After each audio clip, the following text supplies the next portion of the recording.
This is the Seller Process Podcast, where we talk about the best systems, processes, and SOPs for your Amazon business so that you can regain control of your time, build up your team, and scale your e-com empire.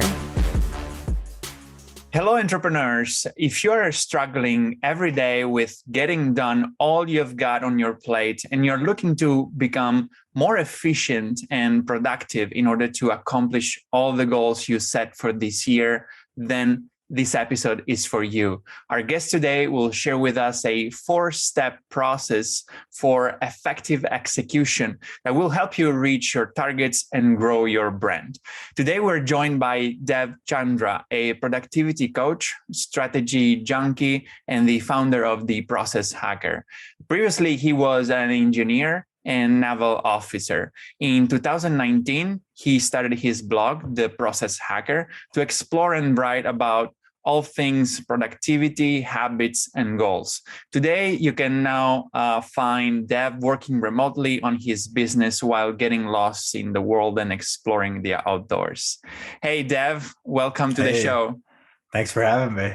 Yeah, awesome. So, Dev, you're a different kind, let's say, of a guest compared to the one that we're used to in this podcast. You know, we usually interview Amazon sellers or coaches, people that work around the Amazon space. But in this case, you're not an Amazon seller, but what you're doing, it's very interesting because your coaching activity, it goes around productivity, systems hacking, and efficiency. So, which is pretty much, what we are also talking about in this podcast, specifically, on the Amazon space. So, I'd love to, jam with you about your execution system that you are using. So, you're helping other people, other business owners to basically tackle their day, reach their targets and become more efficient through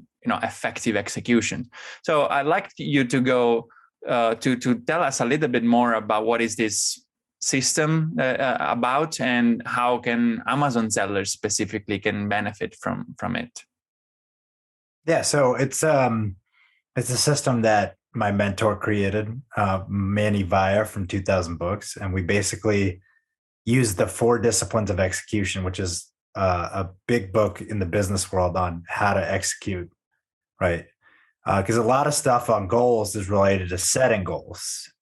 But the most important thing with a goal is actually achieving the goal. It's not like, because we can always create these goals, but if nothing happens, then you're not going anywhere. Right. So, there's 4 steps to the process. I can go through it if you want. Yeah. Give us like a general overview of these steps, and then we can go deep on each one, and we'll see.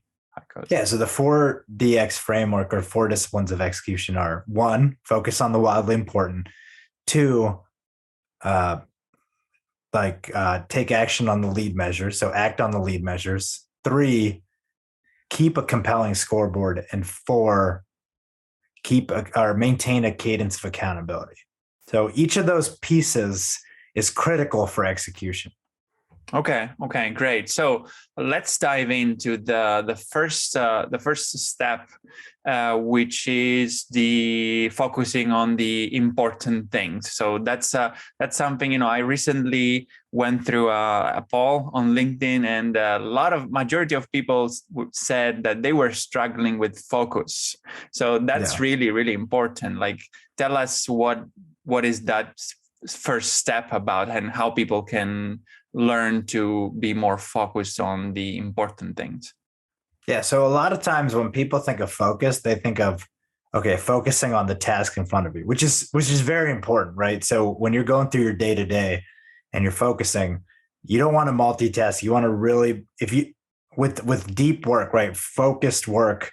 I think for your Amazon sellers, it would be finding that next product to sell on your store. It's really, hey, I'm going to put all my brain power and energy into the work, right? And put your phone on, just do not disturb, work in a quiet space so you're not distracted, right? So the first step in this process is focusing on the wildly important. So I was saying that's what we think about when it comes to focus, but it starts with the goal, right? So with focusing on the wildly important, we have to first pick a wildly important goal to focus on. So before you're even doing work, right, just for the sake of doing work, you need a goal to actually go after. And you don't want goals. You would prefer, like if you're an Amazon seller, focus on one big, wildly important goal at a time, right? And so this is like the consequence, effect, or outcome that you're trying to achieve with your store, right? And so if we break that down even further, you want to make it an outcome-based goal. And we call this a lagging measure. So it's going to be in the form of from X to Y by when. So I want to increase my revenue from like 4,000 a month to 5,000 a month in this quarter, right? So that is the framework of the goal. And how do you know if it's a great goal? Well, we're going to use the SMARTist framework, which means it's smart, but it also has this additional purpose-driven framework that I'll go through. So SMART is your simple acronym. Is it simple and concise, measurable, or is it specific? So is it simple and concise, measurable? What is progress? Actionable. What is the action you're going to take? Relevant. Do you have the skills and experience, or can you learn it? And time bound. So by when are you going to achieve it, right? So that's the what. But now you're going to also add in the why, which is the EST part of SMART, right? And so we're going to add the purpose-driven component to this most important goal. So is it exciting? Does it get you out of bed? So is it like you're taking your goal of revenue that you set for yourself or profit, and are you pushing to a new level that it gets you out of bed every day, right? Summoning your supreme self. Is it aligned to your mission and value? So what is the point of the store? So why does the store, like, what are you doing? Is this for your family? Is this because you're trying to like retire early, right? You got to have that big why. And then testing. Does it bring out your best work? So when you show up to go to work and trying to build this store, are you putting your best effort forward? And so that's the first part of the process. Awesome. Okay. I love this addition to this SMART goal, because I guess most people know what SMART goals are, but you're adding this EST, which is, the purpose side of our goals, which is, really very, very important. And, I suggest everybody to really like invest time in knowing what they want, knowing themselves, right? So that they can answer these big questions, like what's their mission, what their values are. And so I mean, with that, it's like, you can be creating a store, but if you don't have a big why or big purpose behind the store, you're going to hit some hard, difficult moment and you're just going to stop. Right. And that's why the purpose part is important, because if you know exactly why you're building the store, you have that driving, reason in your life, you're going to want to create the store. You're going to want to push past and go to those next levels. Right. So that's why it's important. Cool. Yeah, very important. Something that I've done, for example, in this case is I wrote my kind of vision statement, like 3-4 pages long, like just myself writing how I see, how I would like my business to be in very details, in all kinds of, aspects of the business in like 10 years. So, how my employees, how I want my employees to be, my team, where I want to go, where I want to work, how many products I want to have, how many countries I want to sell in, and so on. So, that building that vision, I think it's very important to, for sure, to build. Yeah. Okay. So just to sum up this first step, like the framework that you're suggesting is, I will achieve X, like fill it up with what you would like to achieve from X to Y. So what kind of change you want to see. So where are you at now? Where are you going to go? So if it's like revenue, right? Like what's your current revenue, right? What's the new revenue you want to achieve? And then by how long do you want to achieve it by? And now you're giving yourself a deadline. So the exact change that you have to accomplish, but now you also have a deadline on top of it. Exactly. So for you guys who are listening, remember that there is always some complementary materials to our episodes. So you can go to thesellerprocess.com and download the worksheet that Dev is sharing with us. So you can find it in the show notes of this episode or in the description of the YouTube video. Okay, so you can download that and fill it up. It's going to be a worksheet that you can use in your own business. So Dev, let's go to step 2 now. Like what is that about? What should we do in step 2? Okay, so step 2 is act on the lead measures. So you've just created an outcome-based, wildly important goal, right? So outcome, right? I want to hit this much revenue. I want to hit this much profit. Now we're going to boil that down into the activity that you're going to take. So a lead measure is another word of saying, what are the actions? So what is something, and this is 3 steps to 3 parts to figuring out if it's a lead measure. Is it measurable? So can you measure your action or activity? Is it predictive? So does what you're doing now result in the success of your goal? And is it influenceable? Is it a high leverage action that you have directly under your control, right? So the reason why this is important is because now it's like, okay, now we're going to go through the actual steps. Like if you're trying to put a new product, right, you're following that process and you know how long it will take. Maybe you do some prospecting, whatnot. You're following a process of putting one product into the store. Maybe it's cold calling, right? So I will do 3 cold calls, right? So that's a finite activity that you could take under your control, right? So that's when I think of activity. The result is out of your control to a slight degree in the sense that it's out of your direct control, right? The activity is something in your direct control where you can't directly control revenue, right? Like you can't just say, hey, like I'm going to go from 3,000 to 4,000 in a month, right? There's actions that you're going to take, like, hey, adding new products, maybe you're doing sales, right? That are in your direct control. And that's the whole point of this step. It's now trying to measure the activities that are going to lead to that higher level goal that we established in the first step. Yeah.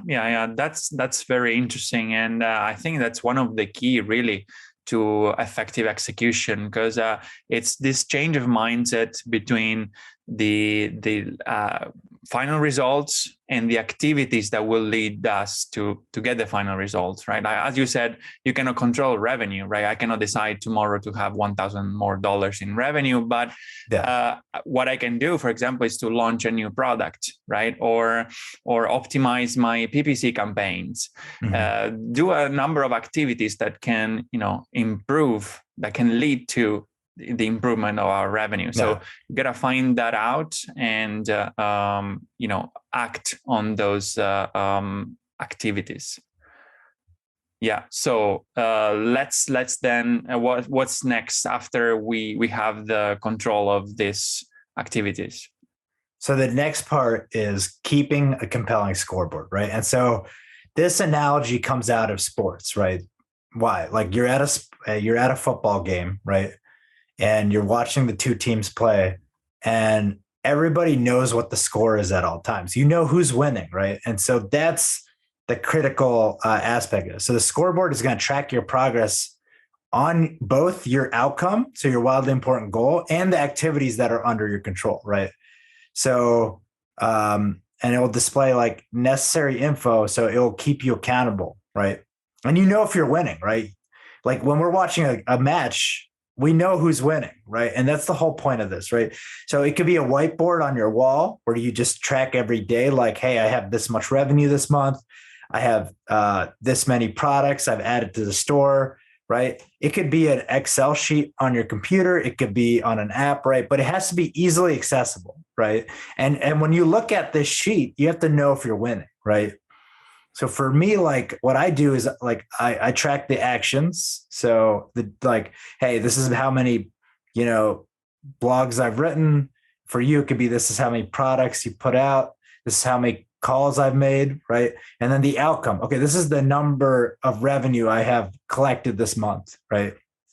Okay, and great. So yeah, sorry. The last part is just to quickly sum up. There's 4 things that you need to know if your scoreboard is good. Is it simple, right? Can you access it easily? So simple, accessible, right? Can you see it or access it? Does it show both lead and lag measures? And can you know right away if you're winning or losing? So just, yeah. Okay, that's great. Yeah. So how often do you suggest then to look at the scoreboard or like adding information to the scoreboard? So I would say at least look at it daily, right? So revisit your numbers daily, like how much revenue, because this is the driving factor for a lot of people, right? It's like, where am I at in terms of the goal that I'm trying to accomplish, right? And then when you're feeling down, so if you're like feeling like, hey, I don't know if I could do it, you can look at your numbers and be like, no, I'm actually on track, or no, I'm not on track. Let me step it up, right? And so those are the two times I would look at it, like once a day, maybe when you start your day, it could be twice a day. So beginning or end of the day. And then times when you're feeling like you need a little boost, right? So it's, okay. But you can have it anywhere. Like for me, I have a whiteboard here, easily displayable, and I can update numbers on there, right? So. Okay, got it. Yeah, so something I use something similar actually because I'm also familiar with this book that you're suggesting, and basically what I do that I can add to what you just mentioned is I basically fill out this scoreboard on a weekly basis, like every Monday, with the most important metrics, like the activities that you mentioned. There is revenue, but there also are like influencers outreach or like social media followers, things like that. So things that are more in your control and less. So you're keeping track of lead and lag measures, like you mentioned. And this is not planned actually, but guys, if you'd like to get this spreadsheet that I'm using, just email me at podcast@thesellerprocess.com, and I will send you that. All right. So then there is the last step, right? Step 4. What do we do after we set our goals? We set the activities that will move us toward our goals, and then we're keeping track of how we're doing with those activities. What's the final step? So the last step is accountability. And the biggest reason why people don't achieve their goals because they're not held accountable, right? Accountability. This is like the most important part of the puzzle. So the actual phrase is, let's maintain a cadence of accountability, meaning you're having accountability regularly so that you will get after your goals, right? And so the first two parts that I'll talk about when it comes to accountability, you can do on your own or with others. But when you have humans involved, so my mentor calls this the human forcing function, right? So now if we're accountable to people, we're actually taking our accountability to the next level, right? So the first part is reviewing.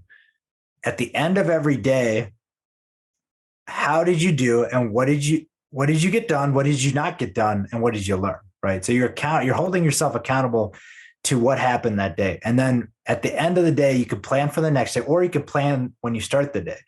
What are you going to commit to for this day, or planning for the week, right? For this week, as a result of the review you just conducted, right? So these two you can do. So in our company, we hold weekly planning sessions on Sunday and Monday, where our clients can jump on and like actually plan out their week. And then we do daily planning and review for those clients who want to do the more intensive. We call it Quantum Leap, and you can do it every day in a group coaching call in the morning to plan out your day and review how your day was yesterday. So you could do that on your own, or you could do it with a peer or with like a coaching group. So the next thing with accountability is your environment, right?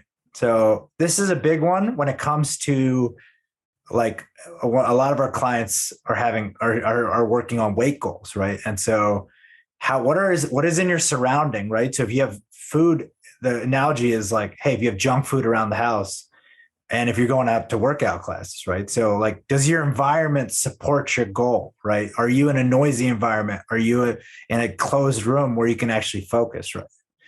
Are you in a co-working space where you see other people working, kind of helping you get work done, right? So that's another accountability mechanism. And then the next ones are all people focused. So your accountability team. So who's maybe your coworkers, your peers, mentors, coaches that are going to offer you accountability, and specifically mentors.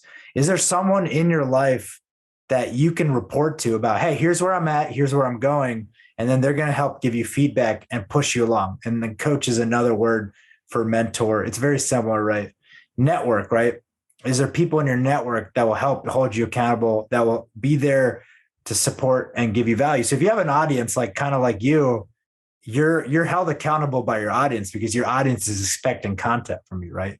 And then the last thing is like masterminds or conferences. So like a mastermind, you're showing up with a group of peers on a regular basis to, again, report progress on your goals, talk about what you're going to work on, and then go off and work on it, right? So in all these different forms of accountability, you're having to report. The main thing is reporting your progress, trying to figure out what went well, what didn't go well, and then going and executing, and then coming back and repeating. And that is what drives accountability the fastest. So absolutely. Yeah, I totally agree. And I think this the fourth step is it's basically the most important, because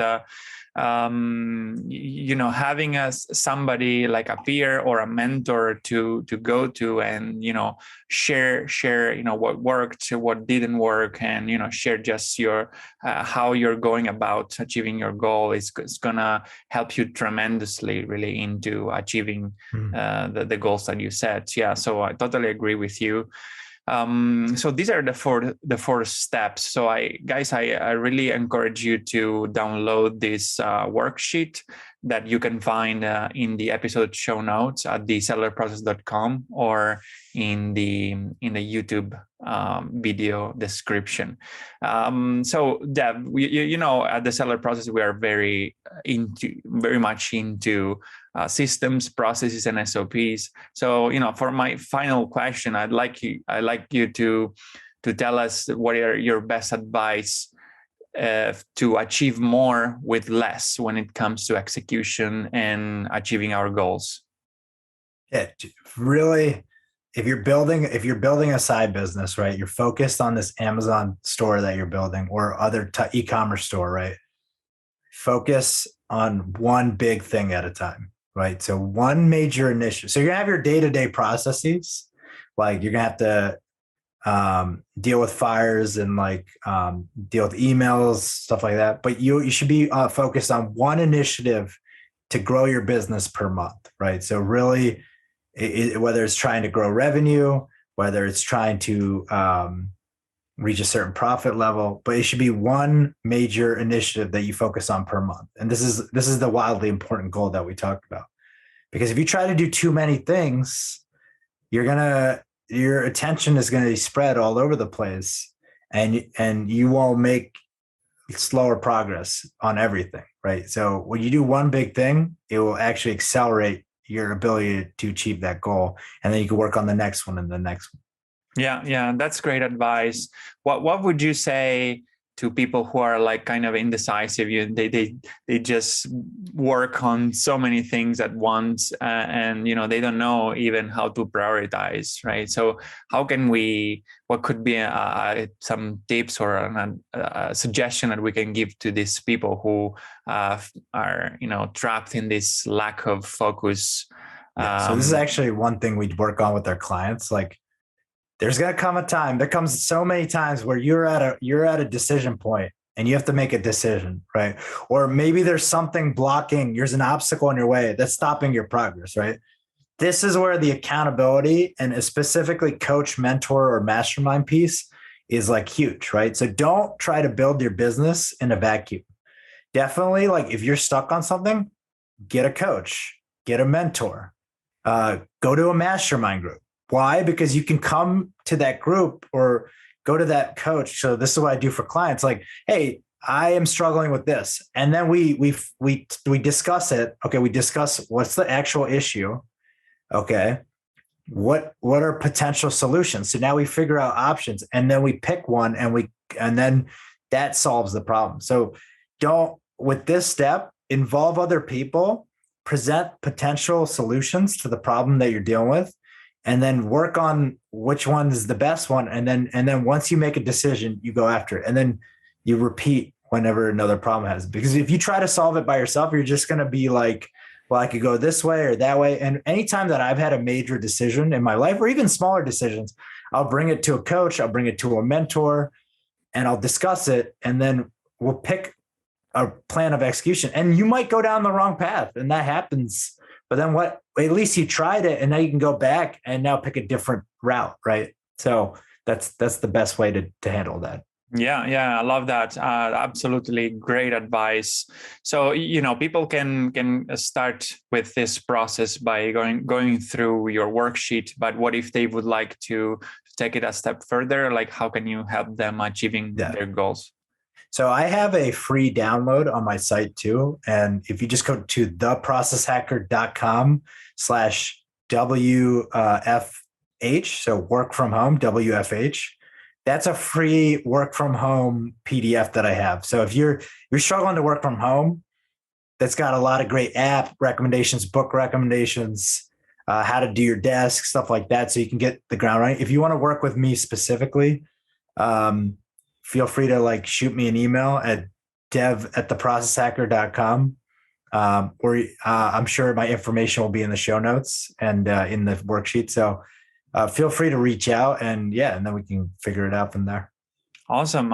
Thank you very much for sharing your tips and the 4 steps, Dev.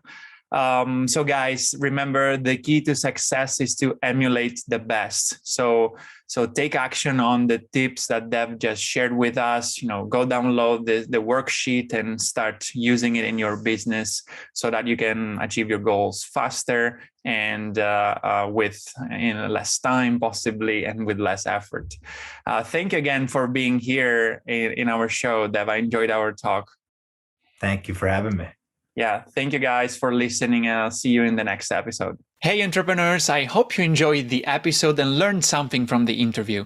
If you're serious about creating systems for your business, automating processes and building up your team so that you can transfer the tedious daily tasks in order to focus on more high-level strategic tasks and work on your business and not in your business, I've created a guide for Amazon sellers named Capturing Systems and Creating SOPs that you can find at thesellerprocess.com/systems ebook, where you will learn how to leverage systems and SOPs in your Amazon business so that you can accomplish more by working less, optimize your time, automate and delegate tasks, and reap the benefits of being a true business owner and not simply an operator in your own business.